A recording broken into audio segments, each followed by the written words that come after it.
Ken கர்னாஸ் டைரக்ஷன்ல அவரே ஹீரோவா நடிச்சு இப்போ மார்ச் 19 தியேட்டர் ரிலீஸ் ஆக போற படம் தான் யூத்.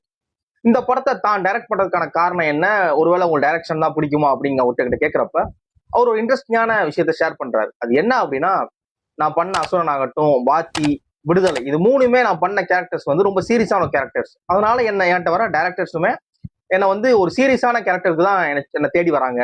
ஒரு ஜாலியா ஒரு இந்த மாதிரியான ஒரு ஜோன்ல என்னை யாருமே பார்க்க மாட்டேங்கிறாங்க. எல்லாருமே அந்த சீரியஸான டோன்ல இருக்கிற மாதிரியே கதாபாத்திரத்துக்கு என்ன தேடி வராங்க. இது கொஞ்சம் ஒரு ஸ்டீரியோடைப்பா பில்ட் ஆகிற மாதிரி தெரிஞ்சு அதை நான் அப்படி பிரேக் பண்ணணும் அப்படிங்கிறதுக்காக கொஞ்சம் ஜாலியா படம் பண்ணலாம்னு யோசிச்சேன் அப்படிங்கிறதான். ஆனா யாருமே அப்படி என்ன வச்சு படம் பண்ண யோசிக்கிறாங்க, சீரியஸான ஒரு இதுலதான் என்ன பாக்குறாங்க அப்படிங்கிறப்ப நான் ஆக்சுவலா அப்படி கிடையாது. ரொம்ப ஜாலியா ஃபன்னா இருக்கக்கூடிய ஒரு ஆள் தான் நானு.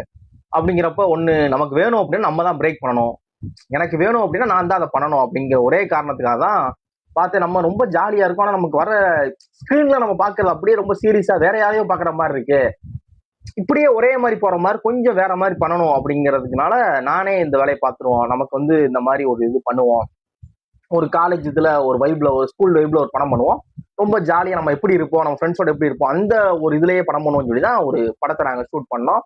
இப்ப படமே ரிலீஸ் வெயிட் பண்ணிக்கிட்டு இருக்கு. முழுக்க முழுக்க இதுக்கப்புறம் இந்த யூத் படம் ரிலீஸ் ஆனதுக்கு அப்புறம் மேபி என்னைய தேடி வர டேரக்டர்ஸ், என்னைய அப்ரோச் பண்ற ஒரு ஸ்டோரிக்கான அப்ரோச் பண்ண டேரக்டர்ஸ் வந்து ஒரு ஜாலியான கதாபாத்திரத்துக்கு என்ன தேடினாங்கனாலே அதுவே இந்த படத்துக்கு கிடைக்கிற சக்சஸ் தான் அப்படின்னு சொல்லி கென் அவர்களே இந்த விஷயத்தை ஷேர் பண்ணியிருக்காரு. இந்த ஒரு இன்ஃபர்மேஷன் உங்களுக்கு இதுக்கு முன்னாடி தெரியுமா தெரியாது அப்படிங்கிறதையும், தெரியாது அப்படின்னா இந்த வீடியோவை உங்க ஃப்ரெண்ட்ஸ் அண்ட் ஃபேமிலிக்கு ஷேர் பண்ணுங்க. தேங்க்ஸ் ஃபார் வாட்சிங்.